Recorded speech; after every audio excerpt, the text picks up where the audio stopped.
क्षमेन बलिन साघुमन्यते दुर्जनोन्यथा दुरुक्तम्प्यतः सार्घा क्षम्येत दुर्जनस्य न। क्षमाशील व्यक्ति को साधु पुरुष बलवान और दुर्जन पुरुष निर्बल समझते हैं। अतः सज्जनों का दुर्वचन सहना उचित है, परंतु दुर्जन का दुर्वचन सहना कदापि उचित नहीं। नासिका न विकृष्णया नाकस्माविलिखे न भुवम संहताभ्या पानेभ्या कंडुएदात्मनः शिरः।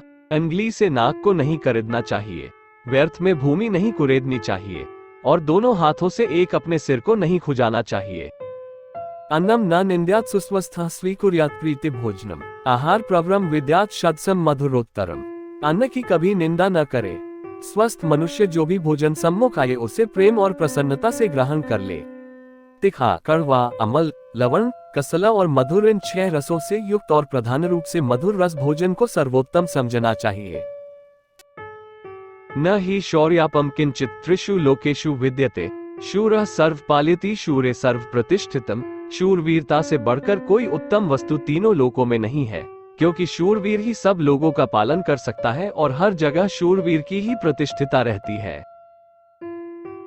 सदादल्पम्प्युपकृत महत् साधुषु जायते मन्यते सर्षपादपन महच्चोपकृतम खलः।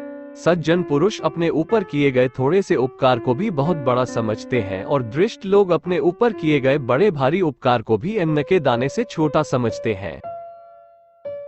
ईर्ष्या लोभो मदः क्रोधो भीतिश्च साहसम प्रवृत्ति छिद्र हेतुनि कार्ये सप्त बुधा जगुः। ईर्ष्या, लोभ, मद, क्रोध, प्रीति, भय और साहस ये 7 किसी कार्य में प्रवृत्ति के हेतु और ये ही 7 किसी कार्य के दोष पंडितों द्वारा बताए गए हैं। नहीं दृश्यम समवन्नम त्रिषु लोकेषु विद्यते दया मैत्री च भूतेषु दान च मधुरा च वाक्। प्राणी मात्र पर दया और सबके साथ मित्रता, दान देना और मधुर वचन बोलना, तीनों लोकों में इनसे बढ़कर और कोई वशीकरण मंत्र नहीं है।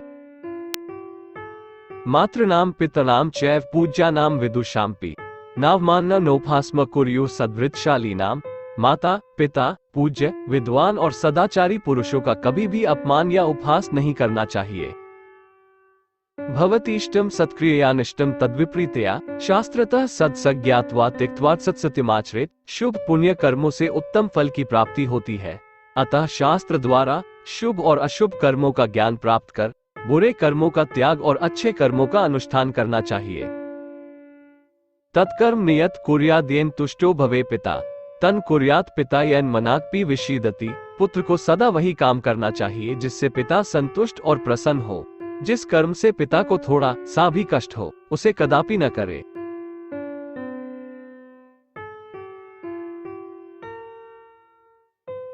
न यथेष्टव्यायालम संचित तु धन भावेत सदागमाद विना कस्य कुबेरस्यापि नागजसा। चाहे वह कुबेर ही क्यों न हो, किसी का भी संचित धन नित्य धन आगमन के बिना इच्छानुसार व्यय करने के लिए पर्याप्त नहीं होता, अर्थात एक दिन समाप्त हो जाता है। अतः आय के अनुसार ही व्यय करना उचित है। यत्काले हयुचित कर्तुं तत्कार्यं द्रागशंकितम् काले वृष्टि सुपोषाय हयन्यथा सुविनाशिनी। जिस समय में जो कार्य करना उचित हो उसे शंका रहित होकर तुरंत कर डाले, क्योंकि समय पर हुई वृष्टि वर्षा धान्य आदि की अत्यंत पुष्टि और समृद्धि के लिए होती है, और असमय बिना ऋतु की वर्षा धान्य आदि का महानाश कर देती है। अवश्यमेव भोक्तव्यम कृतकर्म फल नरः प्रतिकार विना नैव प्रतिकारे कृते सति। मनुष्य को किए हुए शुभ या अशुभ कर्मों का फल अवश्य भोगना पड़ता है, प्रतिकार के बिना या प्रतिकार करने के पश्चात भी अवश्य भोगना पड़ता है। गृहम बहु कुटुम्बेन दीपैर गोभे सुबालकैः भाटेक नायक नित्यम नैव निर्बहु नायकम। बड़े परिवार, बहुत से दीपकों का प्रकाश, बहुत सी गौ, बहुत से बालकों और एक नायक से घर की सदा शोभा होती है। नायकहीन या बहुत से नायकों वाले घर की शोभा नष्ट हो जाती है। क्षणशः कंशश्चैव विद्यामर्थ च साध्येत न त्याज्यो तु क्षणकणो नित्यम विद्याधनार्थिना।